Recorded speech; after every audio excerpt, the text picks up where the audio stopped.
Hello friends, today we are going to learn about short story entitled Orpheus and Eurydice by William Byron Forbush. So without wasting time, let's move toward the topic.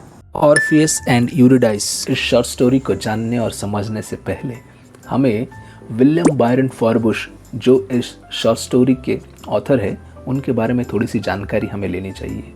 William Byron फॉरबुश, इनका जन्म हुआ था 1868 में और उनकी मृत्यु हुई थी 1927 में।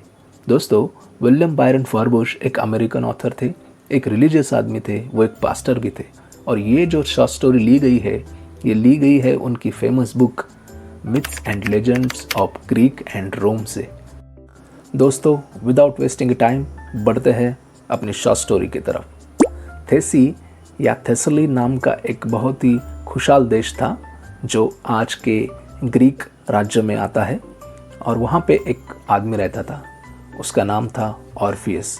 और इस आदमी की एक खासियत थी, वो काफ़ी सुमधुर म्यूज़िक बनाता था अपने गोल्डन हार्प से, जिसे आप वीणा भी कह सकते हो। उस वीणा से वो बहुत ही सुंदर म्यूज़िक बनाता था, काफ़ी सुमधुर म्यूज़िक बनाता था। और इतना सुमधुर म्यूज़िक सुनने के लिए उसके पास बहुत सारे जंगल के प्राणी आ जाते थे। उसमें काउज, शीप्स, डॉग्स और हॉर्सेस भी होते थे। और ये तो आते थे, लेकिन सम क्रूएल एनिमल्स भी वहाँ पर आते थे, जैसे कि बियर और उल्स। लेकिन एक आश्चर्य की बात थी, जब भी वो उस ऑर्फियस का म्यूज़िक सुनने के लिए आते थे तो वो अपने बीच की जो एनिमिटी थी, जो दुश्मनी थी, उसको भूल जाते थे और बिल्कुल उसका म्यूज़िक सुनने में, उसका सुमधुर म्यूज़िक सुनने में जो उसके गोल्डन हार्प से निकलता था, उसे सुनने में वो मदहोश हो जाते थे। ऑर्फियस के गोल्डन हार्प से निकला हुआ म्यूज़िक सुनने के लिए ट्रीज़ अपने ब्रांचेस को लोअर कर लेते थे, और आसमान में जो क्लाउड्स होते थे वो भी धीरे धीरे आगे बढ़ना शुरू कर देते थे।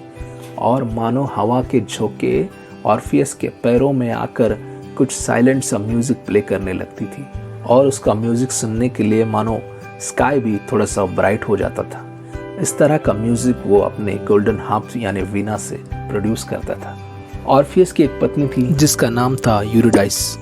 ऑर्फियस यूरिडाइसिस से बहुत प्यार करता था और यूरिडाइसिस भी ऑर्फियस से बहुत प्यार करती थी। विंटर्स में हिल्स एरिया पर बहुत सारी स्नो रहती थी, और जैसे ही समर आता था, सनशाइन सारे एरिया को एकदम ब्यूटीफुल बना देती थी। और यूरिडाइस ग्रास में बैठकर ऑर्फियस का ब्यूटीफुल सुमधुर म्यूजिक हमेशा सुनती रहती थी। एक नदी के किनारे यूरिडाइसिस छोटे छोटे बच्चों के साथ खेल रही थी, और वहाँ पर बहुत बड़ी बड़ी घास थी, और उस घास में अचानक एक स्नेक यूरिडाइस को बाइट कर लेता है, और उसे लगता है कि वो अब सिक हो रही है स्नेक के बाइट की वजह से। तो वो चिल्ड्रंस को बोलती है कि तुम जाओ और ऑर्फियस को बताओ कि मैं उसे सॉरी कहना चाहती हूँ, क्योंकि स्नेक ने मुझे बाइट किया है और मुझे लगता है कि मैं अब जल्दी ही मरने वाली हूँ। तो आप जाओ और ऑर्फियस को बताओ कि मैं आपसे बहुत प्यार करती हूँ और बहुत प्यार करती रहूँगी मरने के बाद भी। सांप के काटने से यूरिडाइसिस की बॉडी काफ़ी सीक हो गई थी। वो वहीं पर ग्रास में लेट गई, और ऐसा लगा कि उसे बहुत ही गहरी नींद आई है, और उसी गहरी नींद में उसकी डेथ हो गई। जैसे ही छोटे छोटे बच्चों ने ऑर्फियस को आकर ये बताया कि यूरिडाइस की डेथ हो चुकी है स्नेक बाइट की वजह से, तो ऑर्फियस इस बात को बिल्कुल भी सहन नहीं कर पाया। वो बहुत ज़्यादा सैड हो गया, बहुत ज़्यादा दुखी हो गया, और उसने अपने गोल्डन हार्प्स पर म्यूज़िक बनाना भी छोड़ दिया। उसने म्यूज़िक प्ले करना छोड़ दिया। ऑर्फियस दिन भर नम आँखों के साथ वहीं पर बैठा रहा और रोता रहा यूरिडाइस की याद में। उसने म्यूज़िक और गाना बजाना छोड़ दिया था। ऑर्फियस ने यूरिडाइस की याद में दिन भर आंसू बहाने के बाद उसने कहा कि अब मैं यहाँ नहीं रह सकता, मैं यहाँ पर म्यूज़िक नहीं बना सकता, मैं नहीं गा सकता, और मुझे जाना होगा। मैं जा रहा हूँ यूरिडाइस को वापस लाने के लिए। यूरिडाइस कहाँ है?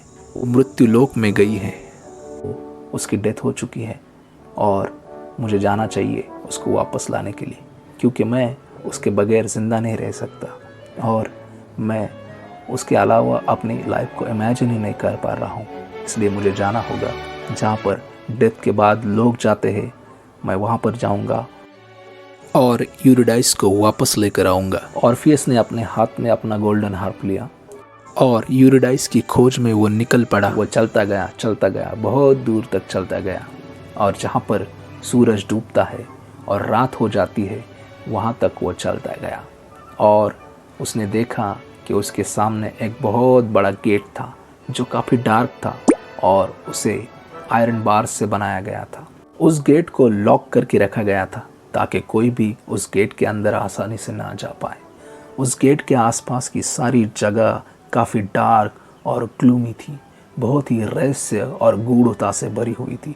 जैसे ही ऑर्फियस आगे बढ़ा तो उसके सामने एक बहुत बड़ा मॉन्स्टरस डॉग आया जिसके 3 सर थे, 6 आँखें थी और 3 उसकी टंग थी। उस मॉन्स्टरस डॉग की आँखों से आग बरस रही थी और जैसे ही वो ऑर्फियस के सामने आया तो उसने अपना मुंह खोला और अपने बड़े बड़े दांतों से ऐसा लगता था कि ऑर्फियस को फाड़ देगा। मॉन्स्टरस डॉग्स ऑर्फियस पर ज़ोर ज़ोर से भौंकने लगा, उसको काटने को दौड़ने लगा। वो मॉन्स्टरस डॉग कोई साधारण मॉन्स्टरस डॉग नहीं था, वो सर्बरस था, यानी कि नर्क के द्वार का रक्षक था। और जैसे ही ऑर्फियस ने उसे देखा, ऑर्फियस बिल्कुल भी डरा नहीं। ऑर्फियस ने अपना गोल्डन हार्प यानी वीणा निकाला और बहुत ही ब्यूटीफुल म्यूज़िक उसके सामने प्ले करना शुरू कर दिया। जैसे ही उस सर्बरस ने, उस मॉन्स्टर्स डॉग ने ऑर्फियस की गोल्डन हार्प से निकलता हुआ म्यूज़िक अपने कानों से सुना, मानो वो मदहोश सा हो गया और वो काफ़ी शांत हो गया। ऑर्फियस के गोल्डन हार्प से निकलते हुए म्यूज़िक को सुनकर मानो वो नर्क का दरवाज़ा जैसे खुल सा गया और ऑर्फियस उस दरवाजे से अंदर चला गया।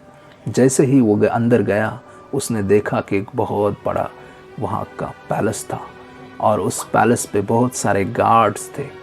उन गार्ड्स ने ऑर्फियस को रोकने की कोशिश की। वो नर्क के राजा से ऑर्फियस को नहीं मिलने देना चाहते थे, मगर ऑर्फियस ने फिर से अपना गोल्डन हार्प निकाला, अपना ब्यूटीफुल म्यूज़िक प्ले किया और वो गार्ड्स मानो शांत हो गए और उन्होंने ऑर्फियस को राजा से मिलने के लिए अंदर जाने दिया। जैसे ही ऑर्फियस पैलेस के अंदर दाखिल हुआ, उसने वहाँ देखा कि वहाँ का किंग और क्वीन दोनों ही थ्रोन पर बैठे हुए थे। जैसे ही किंग ने ऑर्फियस को देखा, किंग एकदम से भड़क गया। किंग ने ऑर्फियस से कहा, कौन हो तुम? यहाँ पर कैसे आए? क्या तुम्हें पता नहीं? यहाँ पर सिर्फ मृत्यु के बाद ही लोगों को आना अलाउड है और तुम चले आए। मैं तुम्हें पकड़कर कालकोठरी में डाल दूंगा, जहाँ से तुम कभी भी बाहर नहीं निकल पाओगे। किंग का ये गुस्सा देखकर ऑर्फियस ने फिर क्या था, अपना वो गोल्डन हार्प निकाला और ब्यूटीफुल म्यूज़िक वहाँ पर उसने प्ले किया। जैसे ही उसने वो ब्यूटीफुल और सुंदर सा म्यूज़िक प्ले किया तो राजा और रानी के चेहरे पर एक हसीन चमक आ गई और दोनों ही काफ़ी खुश हुए और दोनों ही मन लगाकर ऑर्फियस का म्यूज़िक सुनने लगे। और जैसे ही ऑर्फियस का म्यूज़िक ख़त्म हुआ तो राजा ने ऑर्फियस से कहा, तो बताओ तुम यहाँ पर क्यों आए हो, तुम्हें क्या चाहिए? तो ऑर्फियस ने राजा से कहा कि महाराज, मैं यूरिडाइस से बहुत प्यार करता हूँ और उसकी मृत्यु हो गई है और मृत्यु के पश्चात आपने उसे यहाँ बुला लिया है। मैं उसके बगैर जी नहीं पाऊँगा। अगर आप चाहें तो उसे मेरे साथ लौटा सकते हैं। किंग ऑर्फियस का ब्यूटीफुल म्यूज़िक, गीत संगीत सुनकर काफ़ी प्रसन्न हो गया था। उसने ऑर्फियस के डिमांड को स्वीकार किया। उसने ऑर्फियस से कहा कि तुम जाओ, वापस अपनी धरती पर जाओ और जाते वक्त कभी भी पीछे मुड़कर मत देखना। तुम्हारे पीछे पीछे यूरिडाइस आएगी। अगर तुमने फिर से दोबारा मुड़कर पीछे देखा तो चाहे तुम कितना भी अच्छा गीत संगीत गा लो, मैं तुम्हारी मांग कभी पूरी नहीं कर पाऊंगा। इसलिए तुम्हें तुम्हारी धरती पर जाना होगा और एक बात का ध्यान रखना होगा कि तुम्हें कभी भी पीछे मुड़कर नहीं देखना होगा। ऑर्फियस ने किंग से कहा, मैं यूरिडाइस से बहुत प्यार करता हूँ और मैं सिर्फ एक बार उसे देखना चाहता हूँ। तो किंग ने कहा, यह बिल्कुल भी संभव नहीं है। तुम्हें जाना होगा अपनी धरती पर और जाते वक्त तुम्हें कभी भी पीछे मुड़कर नहीं देखना होगा, क्योंकि यूरिडाइस की आत्मा तुम्हें फॉलो करेगी और तुम जब धरती पर जाओगे अपने, तो वहाँ पर तुम्हें यूरिडाइसिस मिल जाएगी, लेकिन भूल कर भी तुम्हें पीछे देखना नहीं है। तो ऑर्फियस ने किंग से प्रॉमिस किया कि मैं ज़रूर अपने धरती पर जाऊंगा और मेरे पीछे आने वाले यूरिडाइसिस की आत्मा को मैं कभी भी पीछे मुड़कर नहीं देखूंगा। इस प्रॉमिस के साथ ऑर्फियस ने किंग के पैलेस को छोड़ा और वो चल पड़ा अपनी धरती की ओर।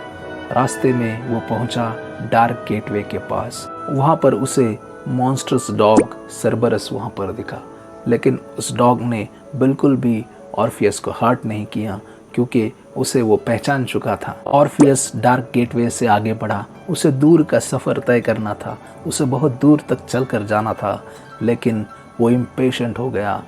उसे यूरिडाइस की याद सताने लगी। He could not help turning around to look at Eurydice. Orpheus ने अपनी सहन शक्ति खो दी थी। उसे यूरिडाइस की बहुत याद सताने लगी थी। उसके मन में कई सारे प्रश्न उठने लगे थे, और जैसे ही ऑर्फियस ने पीछे मुड़कर देखा, उसे एक पेल वाइट फेस दिखा, जो कि बिल्कुल यूरिडाइस की तरह लग रहा था, और उसकी आवाज़ भी बिल्कुल यूरिडाइस की तरह लग रही थी। उस पेल वाइट फेस ने ऑर्फियस से कहा, "Oh Orpheus, why did you look back? How dearly I love you, and how glad I should have been to live with you again. But now you must go back alone, because you have broken your promise to the king." ये सब बातें कहकर यूरिडाइसिस का पेल white face वहाँ से vanish हो गया। वो डार्क गेटवे की तरफ वापस चला गया, और ऑर्फियस बिल्कुल अपने ब्रोकन हार्ट के साथ वहीं पर बैठ गया। दिन गुजरते गए, ऑर्फियस उसी जगह पर बैठा रहा। उसकी body day by day weak होती गई। वो खुद को काफ़ी दुखी महसूस कर रहा था। उसे काफ़ी मिजरेबल महसूस हो रहा था, और काफ़ी दिन बीतने के बाद वहाँ पर उसकी मृत्यु हो गई। शायद डेथ के बाद ही ऑर्फियस एंड यूरिडाइस एक हो पाए। So friends, thank you very much for watching this video. We will meet in the next video with a new topic.